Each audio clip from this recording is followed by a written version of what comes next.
तो भाई लोग कैसे हो आप लोग। तो स्वैलो स्टार के नेक्स्ट नोवेल के एपिसोड नंबर 420 में आपका स्वागत है। तो जैसा कि हमने पिछले एपिसोड में देख लिया कि लू फेंग ने अपने डोमेन की पावर को और ज़्यादा बूस्ट कर लिया होता है। लू फेंग ने फैसला कर लिया होता है कि टियान यांग नाइट उसे फिर से मिला तो वो उसे अपने डोमेन में जरूर फंसा लेगा, वो भी 9 टाइगर रिवर के अंदर। और अब फिर हमें सीन चेंज कर लू फेंग को दिखाया जाता है जहाँ पे वो 9 टाइगर रिवर डोमेन और गोल्डन हॉर्न बीस्ट को अपने वर्ल्ड रिंग के अंदर रख लेता है और बाउंडलेस रिमोट ओशियन के सामने खड़ा होता है। अब यहाँ पे वो ज़्यादा लंबे अरसे तक ओरिजिनल स्टार में नहीं रुका हुआ होता है। लू फेंग जानता है कि वो अभी इतना स्ट्रांग नहीं हुआ है कि वो उन सबसे फाइट कर सके। लू फेंग यहाँ पे सच में ये जानना चाहता था और अपने आप को और भी ज़्यादा पावरफुल बनाना चाहता था। लोग कहता है कि मेरा सी विंग्स उस ब्लैक गाय के विंग्स से अट्रैक्ट हुआ था, अगर वो दोनों कंबाइन हो जाएंगे तो मैं ये बेट करता हूँ तो यहाँ पे वो जरूर बहुत ही पावरफुल ट्रेजर बन सकता है। लेकिन लू फेंग कहता है कि अभी मुझे यानफान सीक्रेट रीजन में जाना होगा, अब समय आ चुका है अपने फोर्थ ब्लैक मेटल को लेने के लिए। मेटल जियो सैंग ने उसे 3 टास्क दिए हुए थे जिसमें उसने पहले 3 ब्लैक मेटल्स को लेने थे जब वो सेक्टर लॉर्ड्स का बन जाएगा, और फोर्थ वो जब लेगा जब वो अनडाइंग बेंग बन जाएगा, और फिफ्थ जो लास्ट होगा जब यूनिवर्स नाइट बन जाएगा तब उसके पास आ जाएगा और वो अपने आप के लास्ट एज में उस लास्ट मेटल को ऑब्टेन कर सकता है। अब लू फेंग ने थर्ड को पाने के लिए 2000 सालों तक हेल आइस में ट्रैप रहा और उसके बाद ही उसे वो मिल पाया। फोर्थ ब्लैक मेटल को लेने के लिए लू फेंग को यूनिफॉर्म सीक्रेट रीजन में जाना चाहिए जो कि अपने डेंजर्स के लिए ही जाना जाता है। लू फेंग सोचता है कि ऐसा लगता है कि ये लंबा अरसा लेने वाला है, मुझे नहीं पता है कि आखिरकार मेरे टीचर ने किस चीज़ को टास्क को प्रिपेयर किया है, मुझे ट्राई करना चाहिए। अगर हो सकता है कि ये मुझे हमेशा के लिए फंसा दे, लेकिन मुझे कैसे भी करके फोर्थ मेटल को लेना ही होगा और मुझे अपने गोल्डन हॉर्न बीस्ट को अपने परफेक्ट लाइफ जीन्स तक ले जाना होगा। अब लास्ट टाइम जब लू फेंग ने अपने रिमोट ओशन बॉडी को परफेक्ट लेवल जीन लाइफ में ले गया था तो वो आई एम द यूनिवर्स नाम की टेक्निक को इनहेरिट कर लिया था। इसकी बॉडी 5500 मीटर से भी बहुत ज़्यादा 55,000 मास से भी बहुत ज़्यादा बड़ी हो चुकी थी, लेकिन लू फेंग फिर भी उसको अपने आप को गॉर्ली बॉडी की बाउंडलेस रिमोट ओशन में चूज किया था। वो अभी अपने सीक्रेट टेक्निक जो कि आई एम द यूनिवर्स है उसको परफॉर्म नहीं कर पाएगा। अब यहाँ पे लू फेंग इसलिए फोर्थ मेटल को लेना चाहता है ताकि वो गोल्डन हॉर्न बीस्ट को ही परफेक्ट लाइन जीन लेवल तक ले जाए, वो अपने इस powerful move I am the universe को सीख सके और उस पर अटैक को यूज कर सके। आगे चल के लू फेंग का आई एम द यूनिवर्स बहुत ही पावरफुल मूव बनने वाला है। लू फेंग वहाँ पे अपने प्राइमरी रीजन से निकल पड़ता है, वो वहाँ पे इन फास्ट सीक्रेट रीजन की निकल जाता है जहाँ पे लू फेंग का रास्ता बहुत ही कठोर होने वाला है और लू फेंग को वहाँ पे फोर्थ मेटल मिलने वाला है। लेकिन कहानी में बहुत ही ट्विस्ट है, लू फेंग के साथ बहुत ही बुरा होने वाला है, लेकिन ये भी लू फेंग के लिए अच्छा ही था। लू फेंग बहुत ही लंबे अरसे तक ट्रैप रह जाता है, लेकिन लू फेंग के लिए वो बहुत ही कारगर साबित करता है। अब दिखाया जाता है कि लू फेंग को 1 महीना लगता है उस जगह में आने के लिए। बताया जाता है कि इनफा सीक्रेट रीजन असल में वहाँ के रिमोट पैलेस ऑफ यूनिवर्स में मौजूद है और वहाँ के मोस्ट डेंजरस सीक्रेट रीजन्स में से मौजूद है, यहाँ तक कि एंसेस्टर गॉड सीक्रेट रीजन से भी ज़्यादा डेंजरस। लेकिन इनफा सीक्रेट रीजन देखा जाए तो black dragon mountain star field जितना ही बड़ा है जो कि एंसेस्टर गॉड सीक्रेट रीजन से बहुत ही छोटा है और इन सब में बहुत ही खतरों से भरा हुआ है। बताया जाता है कि यहाँ पे जो लू फेंग आया हुआ था उसे असल में क्राफ्टमैन स्टार के नाम से जाना जाता है। मास्टर जू सान केन ने उसे पहले ही बता दिया था कि उसे यहाँ पर अपने फोर्थ मेटल को मिलेगा, लेकिन वो लू फेंग के हर एक पावर से वाकिफ थे, इसलिए हो सकता है कि ये और भी ज़्यादा खतरनाक होने वाला है। गोल्डन हॉर्न बीस्ट अपने आप को और भी विंग खोलता है। लू फेंग यहाँ पे कहता है कि मैं अपने सारे वैल्यूबल्स को गोल्डन हॉर्न बीस्ट की बॉडी में रख देता हूँ, जिसके बाद वो अपने गोल्डन हॉर्न बीस्ट के साथ वहाँ से निकल जाता है। और अभी लू फेंग रिमोट ओशन बॉडी, मोसा बॉडी और अपनी अर्थ बॉडी के साथ क्राफ्टमैन वर्ल्ड में जा रहा है। अगर यहाँ पे लू फेंग अपनी तीनों बॉडी को भी गवा दिया तो गोल्डन हॉर्न बीस्ट तो बचा हुआ है, उसका सारा ट्रेजर बचा हुआ है, जिसके कारण वो अपने आप को थोड़ी सी एनर्जी से फिर से रिकवर कर सकता है। इसके बाद वो वहाँ से निकल पड़ता है और फिर हमें सीन चेंज कर कई सारे इनॉर्मल स्पेस व्हीरपूल का सीन दिखाया जाता है जो सभी जगह फैले हुए थे। वहाँ पे 30 फुट टॉल टावरिंग बिंग वहाँ पे स्पेस में खड़ा हुआ था और लू फेंग वहाँ पे आ जाता है। अब लू फेंग ने अपने अर्थलिंग बॉडी में बहुत ज़्यादा फेम ले लिया था। लू फेंग का अर्थलिंग बॉडी तो स्ट्रॉन्ग था लेकिन उन सब में सबसे वीक मोसा बॉडी था। यहाँ पे लू फेंग अपने रिमोट ओशन बॉडी को यहाँ पे अलोन एक्ट नहीं करने वाला था। लू फेंग कहता है ये लेजेंडरी क्राफ्टमैन स्पेस यहाँ पे सामने है और लू फेंग का वही डेस्टिनेशन होने वाला है क्राफ्टमैन स्टार। अब क्राफ्टमैन स्टार से आप लोग ये समझ सकते हो कि क्राफ्ट मतलब बनाना। यहाँ पे हमें ऐसे ट्रू ट्रेजर बनाने का सीन भी देखेगा और यहाँ पर यूनिवर्स के बहुत ही पावरफुल ट्रेजर्स बनते हैं। अब क्राफ्टमैन स्टार बहुत ही बड़ा स्टार था जो कि यूनिवर्स सीक्रेट ट्रिलियन में एग्जिस्ट कर सकता है। इसका डायमीटर 1.9 ट्रिलियन मास था और यूजुअली देखा जाए तो इसका साइज भी जाइजेंटिक माना जाता है।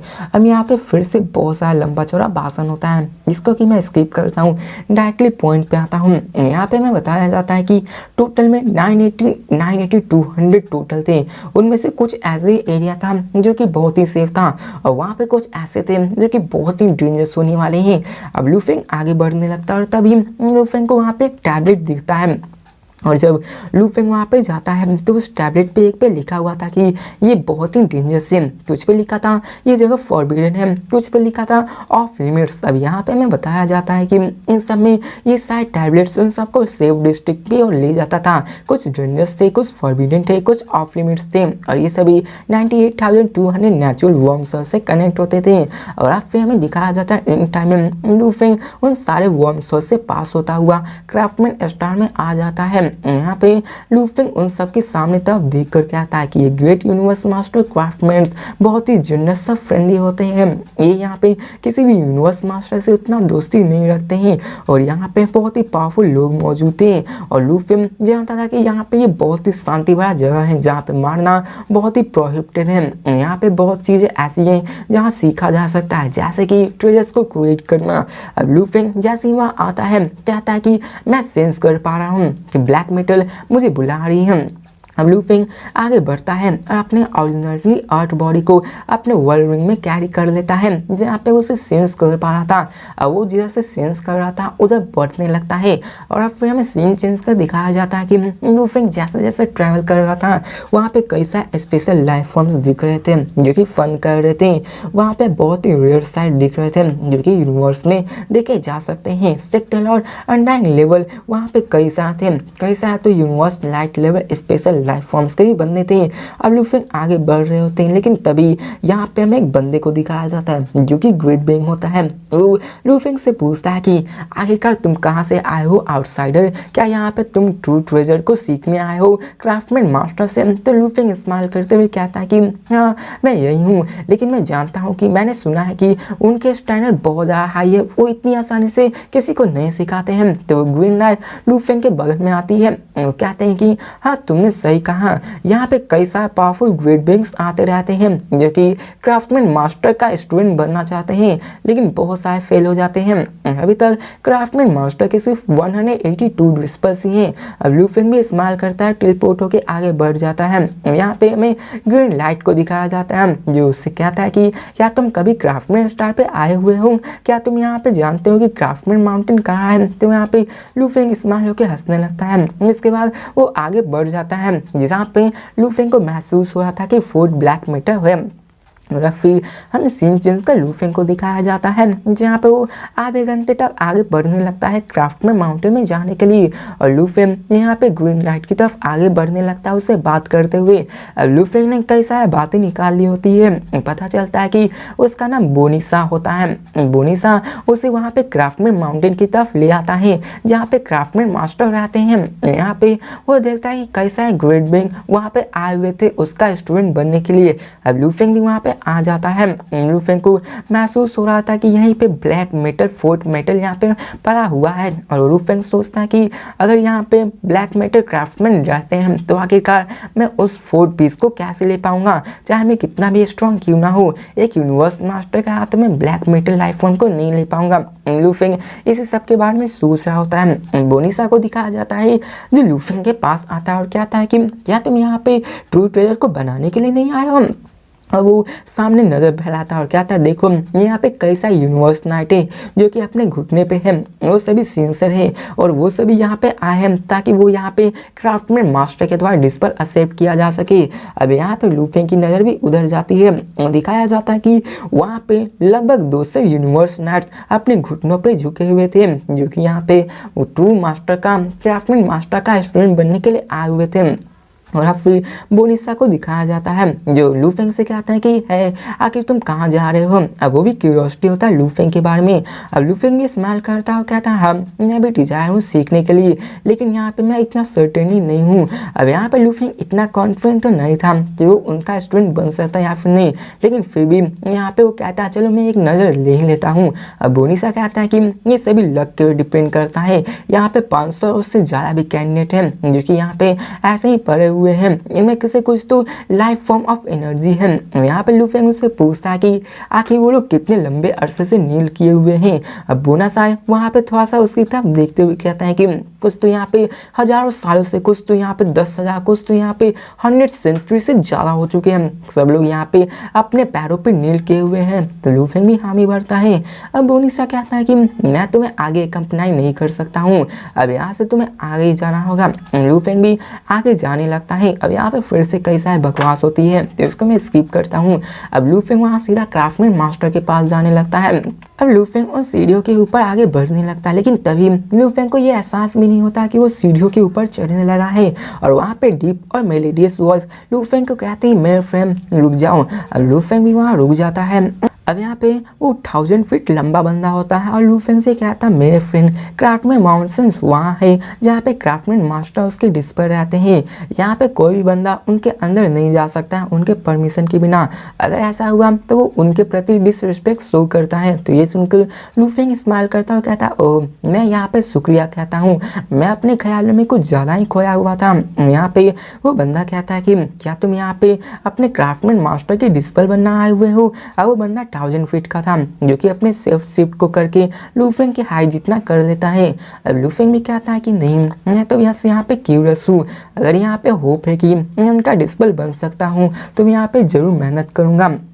और यहाँ पे वो उसकी तरफ देखने लगता है। गोल्डन आई नाइट भी जो कि उसके सामने होता है वो भी हंसते हुए कहता है कि हाँ तुमने सही कहा, यहाँ पे मैं भी इन सब के इंतज़ार में हूँ, हमें कभी भी गिव अप नहीं करना चाहिए। मैं यहाँ पे ऑर्डिनरी ट्रेजर्स को बना सकता हूँ, मैं यहाँ पे आने से पहले ऑर्डिनरी ट्रेजर बना सकता था लेकिन मैं कॉन्फिडेंस था, लेकिन यहाँ पे आने के बाद मुझे रियलाइज़ हुआ कि यहाँ पे कितने एक्स्ट्रा ऑर्डिनरी जीनियस मौजूद है इस पूरी की पूरी रेस में, और यहाँ पे मैं कितना ही छोटा अरसे पे डिपेंड करता हूँ। यहाँ पे लूफेंग एकदम फाउंड हो जाता है कि यहाँ पे इतने सारे बीस्ट नील कर रहे हैं, इनमें से कुछ के वीकर ऑरा जो कि अनडाइंग लेवल के हैं, कुछ तो यहाँ पे अनडाइंग नाइट के जितना है। अब यहाँ पे लूफेंग ब्लिंक करते हुए कहता है कि अनडाइंग होने के बावजूद भी वो एक ऑर्डिनरी ट्रेजर को बनाने में सक्षम है, और वो कहता है तुम तो जीनियस हो। अब लूफेंग भी थोड़ा सा हैरान हो गया था कि ये भी अनऑर्डिनरी ट्रेजर बना सकते हैं, उनमें भी कई सारी बातें होने लगती हैं जो कि यहाँ पे ऐसी बकवास होती है। तो इसको मैं स्किप करता हूँ, जो कि होती है कि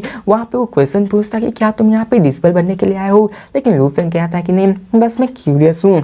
अब लूफेंग यहाँ पे उन सारे जीनियसेस को देखने लगता है जहाँ पे उनमें से कई सारे ऐसे कोर्टयार्ड थे जहाँ पे वेपन्स बनाए जाते हैं।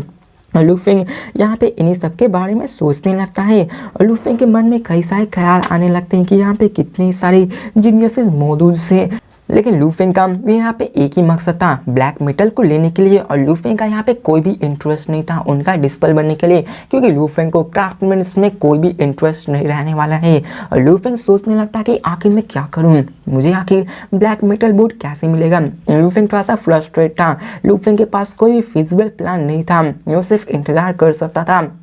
एक ही झटके में आधा साल पास हो जाता है और इस समय में लूफेंग ने कई सारे दोस्त को भी बना लिया होता है, वो यहाँ के कई चीज़ों के बारे में जान गया होता है। यहाँ पे हमें दिखाया जाता है लूफेंग जो कि एक बंदे से बात कर रहा होता है जिसका नाम क्राइसेलिस नाइट होता है, जो वहाँ पे आगे कहता है कि मैं अपने रेस का लीडर हूँ और मैं यहाँ पे अपने रेस की रिस्पॉन्सिबिलिटी पे यहाँ आया हूँ ताकि मैं ट्रेस को बनाना सीख सकूँ, और यहाँ मैं अपने आप ट्रेस को पावरफुल बनाना चाहता हूँ। यहाँ से कई सारे बातें होने लगती है जो कि फिर से बकवास वाली बातें हैं, क्योंकि यहाँ पे वो सारी इंपॉर्टेंट चीज़ें नहीं हैं और पूरे के पूरे चैप्टर्स में ऐसा हो को, जहाँ पे ये सारी इतनी इंपॉर्टेंट नहीं है, तो इसलिए मैं इसको स्किप करता हूँ। अब उन दोनों में कई सारी बातें होती हैं, कई सारे इवेंट हो जाते हैं और साल ऐसे ही गुजरने लगते हैं। लेकिन तभी मास्टर का वहाँ पे एक डिस्पल आ जाता है जो कि आके न्यूज़ देता है कि यहाँ पे मास्टर अभी बाहर गए हुए हैं, इसी कारण अभी वो यहाँ पे नहीं आ पा रहे हैं, तो आप लोगों को और भी इंतजार करना होगा। तो ये सुनकर लूफेंग को पता चल जाता है कि मास्टर तो यहाँ पे मौजूद ही नहीं है। लूफेंग के पास ये एक अच्छा चांस था कि यूनिवर्स मास्टर यहाँ पे नहीं है, उनकी नज़र यहाँ पे नहीं है, तो लूफेंग अपने मेटल पीस को वहाँ से चुराने के बारे में प्लान बना सकता है। इसके बाद वो सब वहाँ से चले जाते हैं। अब लूफेंग भी स्माइल करता है। यहाँ पे लूफेंग के भी मन में कई सारे ख्याल आने लगते हैं। अब लूफेंग को पता था कि क्राफ्टमैन्स के टोटल 182 डिस्पल से कुछ डिस्पल यूनिवर्स नाइट के थे, कुछ डिस्पल अनडाइन थे और कुछ ही ऐसे डिस्पल्स थे जो कि ओवरलॉर्ड के पोजीशन में थे। अब लूफेंग अफ्रेड था कि यहाँ पे क्राफ्टमैन्स वापस आ सकता है अगर वो टाइम पे नहीं एक्ट किया, और इसी का लूफेंग अपने आप को डार्क में बदल के मोसा बॉडी को, अपने ओरिजिनल अर्थ बॉडी को कैरी कर लेता है। और यहाँ पे मोसा क्लासमैन की बॉडी छिपने में बहुत ही मारी थी। अब यहाँ पे रिमोट ओशन बॉडी को बाहर छोड़ देता है और मोसा क्लासमैन अपने रिंग के अंदर अर्थलिंग बॉडी को रख लेता है। अब मोसा बॉडी अपने साइज को एंड से भी छोटा कर लेता है और वो उन सारे हिल साइड से ऊपर बढ़ने लगता है। मोसा बॉडी वहाँ पे आगे बढ़ रहा होता है, धीरे धीरे वो अपने आप को टेलीपोर्ट करके आगे बढ़ने लगता है ताकि वो उस जगह पर जा सके जहाँ पर फोर्थ मौजूद है। अब लूफेंग आगे बढ़ने लगता है, तभी उसे वहाँ पे स्पेस सील का एहसास होता है। अब लूफेंग आगे बढ़ने लगता है जहाँ पे वो उनमें कई सारे केस मौजूद थे, वहाँ पे कई सारे बंदे मौजूद थे और वो सभी बहुत ही पावरफुल थे जो कि ट्रेजर्स को बना रहे होते हैं। अब दिखाया जाता है कि अंडर का टेम्परेचर बहुत ही ज़्यादा गर्म होता है, वहाँ पे सब लोग बड़ी मेहनत से ट्रेजर्स को बनाने की कोशिश कर रहे होते हैं। अब लूफेंग आगे बढ़ने लगता है, यहाँ पे कई सारे ऐसे पॉइंट्स हैं जो कि उतना ज़्यादा आगे चल के उतना ज़्यादा काम नहीं देने वाला है, जो कि इन सब के बारे में होता है कि वो कितने मेहनत से काम कर रहे हैं। तो लूफेंग मैं उतना ध्यान नहीं देने वाला हूँ, तो इसको मैं स्किप करता हूँ। अब लूफेंग उनके हर एक बातों को बहुत ही अच्छे से सुन रहा होता है। लूफेंग बहुत ही केयरफुल था क्योंकि यहाँ पे क्राफ्टमैन मास्टर के डिस्पल यूनिवर्स नाइट्स थे और कुछ तो यूनिवर्स ओवरलॉर्ड्स थे और लूफेंग बड़ी ध्यान से आगे बढ़ रहा होता है। दिखाया जाता है कि वो आगे बढ़ता जाता है और तभी वहाँ पे एक रिडमिंग साउंड सुनाई देता है। ऐसा लग रहा था कि अंदर फायर पूरी तरह से सर्च कर रहा है, वहाँ पे पूरी तरह से आग में लपटा हुआ था। और लूफेंग देखता है कि वहाँ पे कई सारे अनडाइंग थे और सभी अनडाइंग लेवल के बंदे थे। अब मोसा वहाँ सोचता है कि मेरा ब्लैक मेटल उन्हीं सब के नीचे में आने वाला है। लूफेंग अपने डोमेन को परफॉर्म करके आगे बढ़ जाता है, वहाँ पे और भी क्लोज आता जाता है। दिखाया जाता है कि वहाँ पे लूफेंग बहुत ही क्लोज आ चुका था। लूफेंग कैमफ्लेज करते हुए जा रहा होता है। अब लूफेंग क्लियरली ब्लैक मेटल को सेंस कर पा रहा था, लेकिन क्या करें, वहाँ पे 3 यूनिवर्स नाइट नीचे थे। अगर यहाँ पे किसी ने भी नोटिस कर लिया तो बहुत ही बुरा हो सकता है और लूफेंग अभी जा भी नहीं सकता है। लूफेंग बहुत ही एंग्जियस था। लूफेंग को महसूस हो रहा था कि वो ब्लैक मेटल 180 मास के अंदर ही था, वो उसको पा सकता है, लेकिन लूफेंग इतनी जल्दबाजी नहीं करता है। लूफेंग इंतजार करने लगता है। तभी हमें दिखाया जाता है कि वहाँ पे वो सब ऐसा ही कर रहे थे। 1 महीना बीत जाता है और नाइट ब्रदर क्योंकि उन सब की डिस्पल में से एक होता है, वो अपने फाइनली एक टॉप टायर सेट ट्रेजर को कंप्लीट कर लेता है। वहाँ पे सब लोग उसको कॉन्ग्रेचुलेट करते हैं और सब लोग खुश होते हैं, जिसके बाद वो लोग वहाँ से चले जाते हैं। अब फाइनली ये चांस था लूफेंग का कि लूफेंग यहाँ पे कुछ एक्शन कर सके। अब लूफेंग आगे बढ़ता है, वहाँ पे वो आगे बढ़ता ही जाता है और लूफेंग एक जगह पे आ जाता है, एक रूम में जहाँ पे कई सारे बेडरॉक मौजूद थे और वो देख पाता है कि वहाँ पे कई सारे 6 मास ब्लैक मैटर मौजूद हैं और लूफेंग वहाँ पे देखता है कि वहाँ पे काउंटलेस डिस्पर्स मौजूद है और लूफेंग वहाँ पे देखता है कि वहाँ पे कई सारे डिस्पल मौजूद हैं और दिखाया जाता है कि लूफेंग उन सारी जगह को स्कैन करता है। वहाँ पे टोटल 36 वर्चुअल चेन्स थे जो कि एक दूसरे से मर्ज थे और उसके अंदर बहुत ही लिमिटलेस स्पेस मौजूद थी। अब लूफेंग जो स्टार टावर का मास्टर था, वो वहाँ के अंदर की एनर्जी को एब्जॉर्ब कर सकता था। वो जानता था कि आखिर ये सब क्या है। अब यहाँ पे हमें दिखाया जाता है कि वहाँ पे जो एंडलेस फ्लेम्स होती है वो 100 मास दूर होती है। वो फ्लेम्स बहुत ज़्यादा स्ट्रॉन्ग होती है। अब ये फ्लेम्स आप ऐसा समझ लो कि जैसा हर एक चीज़ का कोर पार्ट होता है, वैसे ही वो फ्लेम्स वहाँ के क्राफ्टमैन्स वर्ल्ड का एक सबसे इंपॉर्टेंट चीज़ है। उसी फ्लेम्स का यूज़ करके वो सभी उन सेट ट्रू ट्रेजर्स को बनाए थे, उन सबको ऐसे पिघलाकर उन सबको मेल्ट करते हैं। लूफेंग ये जान जाता है कि ये कितना ही इम्पोर्टेंट है, वो आगे बढ़ने लगता है। अब कुछ सेकंड बाद लू फेंग यहाँ पे कई सारी चीज़ों को देख लेता है। अब यहाँ पर लू फेंग अपने ब्लैक मेटल को सेंस तो कर पा रहा था, लेकिन आखिर क्या किया जाए। लू फेंग के सामने एक गॉड था जिसमें कि ब्लैक मेटल हो सकता है। अब यहाँ पे उसको नहीं ले जा सकता था क्योंकि उसके अंदर है सिर्फ उसी को ले आने के लिए आया हुआ था। अगर ऐसा उसने मूव करने की कोशिश की तो हो सकता है किसी को पता चल जाए और यहाँ पे लू फेंग खामखा यहाँ पे कुछ ऑब्स्ट्रक्शन को फेस कर सके। लू फेंग श्योर नहीं था कि आखिर यहाँ पे हो सकता है या फिर नहीं। वहाँ पे कई सारी टेरिफाइंग फ्लेम थी। लू फेंग कहता है कि मुझे कैसे भी करके यहाँ पे इसको लेना होगा।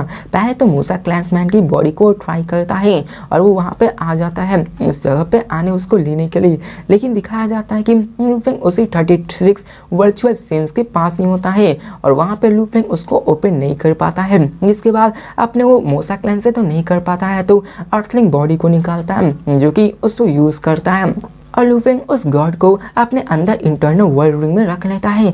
अब दिखाया जाता है लू फेंग उसको रख लेता है। वहाँ पे काउंटलेस साइड वर्ल्ड होते हैं और लू फेंग उसको अच्छे से चेक करने लगता है। लू फेंग उसके अंदर हार्ट ऑफ फ्लेम्स को डालता है और सोचता है कि क्या ब्लैक गॉड के इनसाइड यही है। अब लू फेंग जैसे फ्लेमिंग स्पेस को वहाँ पे फील करता है। अब लू फेंग के सामने वो गॉड मेटल बॉड होता है और लू फेंग का हर एक अर्थलिंग बॉडी का सेल पूरी तरह से एक्साइट हो जाता है कि वो उसको ही बुला रहा होता है, लेकिन क्या करे लू फेंग अभी भी उसको नहीं ले पा रहा होता है। फिर हमें क्राफ्टमैन माउंटेन के फूड का सीन दिखाया जाता है। वहाँ पे सब चीज शांति भरा था और एक और दिन गुजर रहा था। मूसा बॉडी वहाँ पे अपने आप को एक्सप्लोड कर लेती है, जिसके बाद रिमोट ओसिन बॉडी के पास वो आ जाती है, अपने आप के बॉडी को फिर से क्रिएट कर देती है। अब यहाँ पे आप लोग कंफ्यूज हो गए हुआ क्या। अब दिखाया जाता है कि वो असल में उसको खोल नहीं पाता है, जिसके कारण वो मेटल पीस को नहीं ले पाता है और वो अपने आप के अर्थलिंग बॉडी और मूसा क्लैंसमैन की बॉडी को डिस्ट्रॉय करके वापस बाहर आ जाता है, जहाँ पर वो फिर से एक नया प्लान बनाने वाला है।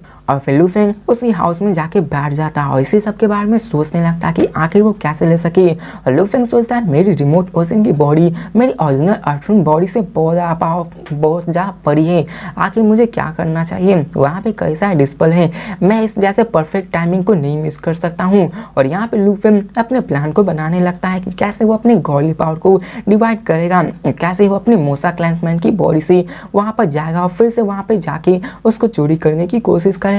मूसा क्लैंसमैन की बॉडी फिर से वहाँ जाते हैं और यहाँ पे वो कहता है कि आखिरकार ये फ्लेम कितना ज़्यादा पावरफुल होगा, मुझे वहाँ पर सिर्फ छोटा सा ही टाइम चाहिए, मैं अपने उस ब्लैक मेटल बोर्ड को पकड़ूंगा और जल्दी से निकल जाऊंगा। अब ऐसे ही वो प्लान बनाता है और वो वहाँ पे चला जाता है, लेकिन दिखाया जाता है कि ब्लैक मेटल बोर्ड उन सारे एंडलेस फायर से कवर अप होता है, जिसके कारण वो जैसे ही उसे हाथ लगाता है लू फेंग वहाँ पे जलकर राख हो जाता है। और फिर हमें सीन चेंज कर इनफा secret region 3000 light years from craftsman star का सीन दिखाया जाता है, जहाँ पे एक यूनिवर्स प्लानट शिप हवा में मौजूद होता है, जिसमें कि गोल्डन और बीस्ट होता है। पहले से लू फेंग ने प्लान बनाया होता है कि गोल्डन और बीस्ट की बॉडी को वो यहाँ पे छोड़ के अपने मूसा क्लैंसमैन की बॉडी को वहाँ पे लेके जाएगा।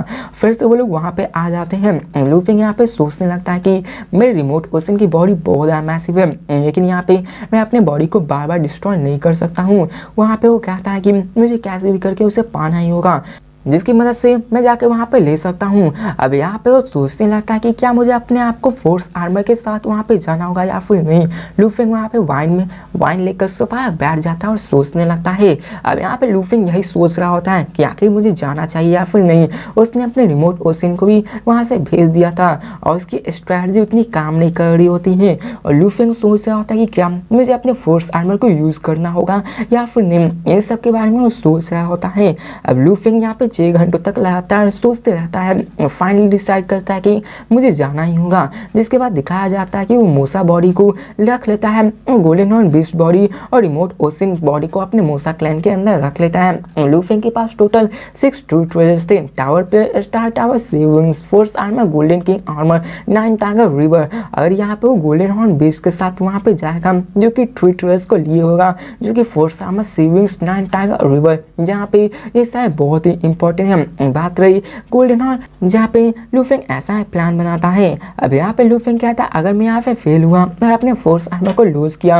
और यहाँ पे सी विंग्स और 9 टाइगर ये एटलीस्ट हुए थे। यहाँ पे लू फेंग इन सब के बारे में सोचने लगता है। कंपेयर किया जाए फोर्स आर्मर, 9 टाइगर और सी विंग्स थोड़ा सा वर्टलेस है, उसके सामने तो कुछ है भी नहीं। इन सब के बारे में लू फेंग सोचने लगता है। लू फेंग फाइनली डिसाइड करता है कि वो अपने गोल्डन हॉर्न बीस्ट के साथ वहाँ पे जाएगा, वो अपने अर्थ बॉडी को यहाँ पे छोड़ देता है। फिर फिर हमें सीन चेंज कर क्राफ्टमैन स्टार के बहुत ही बड़े स्पेस का सीन दिखाया जाता है, जहाँ पे वो कहता है कि मुझे कैसे भी करके अपने फोर्थ ब्लैक मेटल को लेना ही होगा। तो गाइज इसी के साथ ये वीडियो भी खत्म होती है। तो मिलते हैं नेक्स्ट वीडियो में और देखते हैं कि आके लू फेंग अपने उस फोर्थ मेटल को कैसे ले पाता है। क्या सच में वहाँ पे यूनिवर्स मास्टर गायब है? क्या सच में इतना आसान होगा लू फेंग को वो ब्लैक फोर्थ मेटल बोर्ड ले पाना? तो मिलते हैं नेक्स्ट वीडियो में, तब तक के लिए बाय।